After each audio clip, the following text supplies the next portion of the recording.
Meaning what? Did I like working with?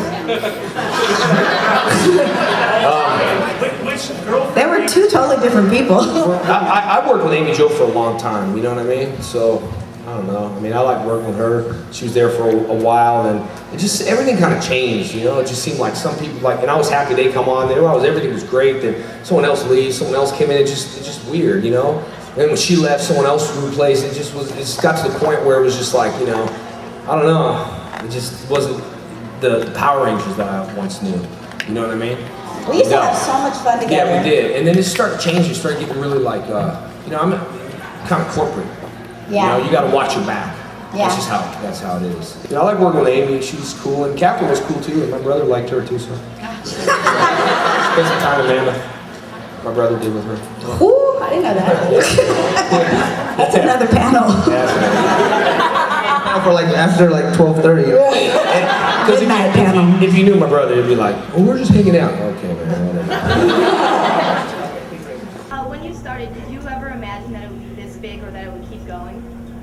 Like I said, when I first got on the show, I didn't even really know what it was, you know. And then we moved and we're like working like 12, 16-hour days. I mean, back then it wasn't unionized, so they could work you from sun up to sundown, and you had really no control over it. So, I mean, we didn't really know until like way later. I think after we shot the movie and the movie came out and we came back, that's when we were actually recognized as far as being on the show. And it just was, I mean, it was just weird. I mean, it's hard to describe. I got the pilot, you know, the original pilot version where, you know, they're Vulcan Skull, I think they're hitting people in the bowling alley, you know, and stuff like that. And I remember I put that in because I got the show. I booked the show, and I went into an agency like, I think Ernie Reyes Jr. agency, and something like that. They're like, "Oh no, this show's never going to be on Fox." I mean, you know, people just tell you that in the industry. And so I went home, popped it in to the VCR at the time, and my brother watched this thing. He's like, "Dude, that sucks, dude. That's a piece of crap. You're never gonna." Dude, he's like, "You're on that show?" So they were kind of like, and I was like, "Yeah, man, I'm on the show."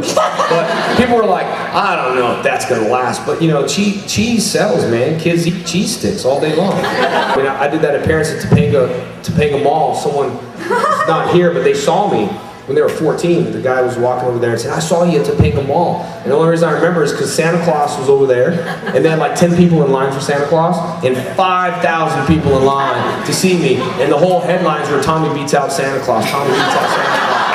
I would do it in a heartbeat, but Disney would probably get different people And not find us. and say, Right, I couldn't find you. Yeah, say we couldn't find you. Halle Berry could be Aisha, that would work. I love it. They make us audition again with like 200, 300 other people. And, Studios are like that though, Yeah. right? I mean, they're just like that. They're, you know, it's their product, it's their brand. They don't really know, like, you know, Tommy, who cares? Just replace it with this guy, everything's fine. And the thing is, the show's still running and it's still doing fine. So the numbers are still coming in and the toys are still being sold. So it doesn't make a difference. It doesn't make sense to pay these guys X amount of dollars to come back. So they just keep going with the flow, you know, and that's just how I think. But the diehard fans is like, you know, they have Tommy come back. Yeah, we'll go back. But it's just a matter of like, would the executives be like that? And I just think that why, you know, they're going to break something that's not broken. They're getting, you know, hiring cheap people, just keep going and going and going. When I had first, like, I think one of the producers and I sat down and we had first talked about it. I was like, I don't know, you know, we work so hard and, you know, it's just, we just had a casual conversation about me leaving the show and wanting to leave the show. And like the next week I had friends who were auditioning for my character. But on set they were like, "We love you, we never want you to leave the show," but they'd already cast someone else. So I mean, it's a business.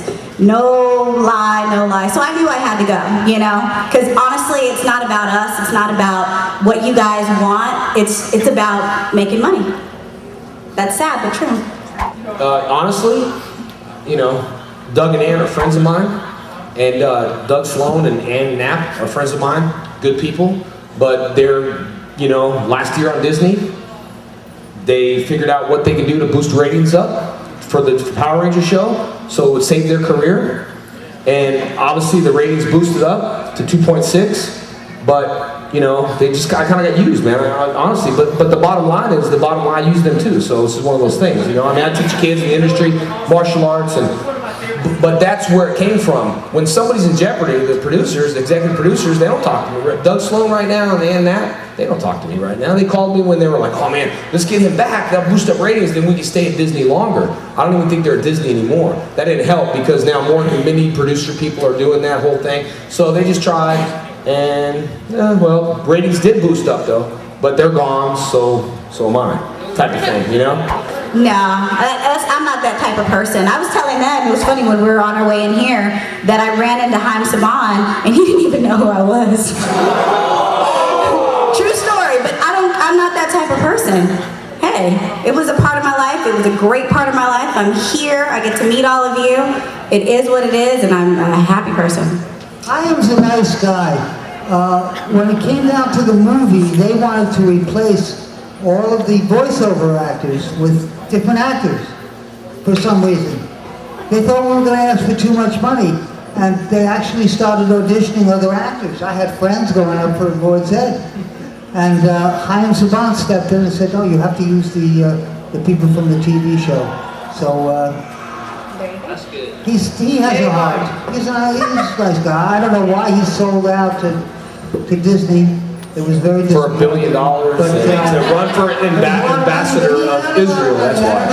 That's why. He's doing something else. I think he wants to run for the president of Israel or something. Yeah, you see a different side of Haim than I do. So guys, we want to thank you guys for coming, man. Thank you guys.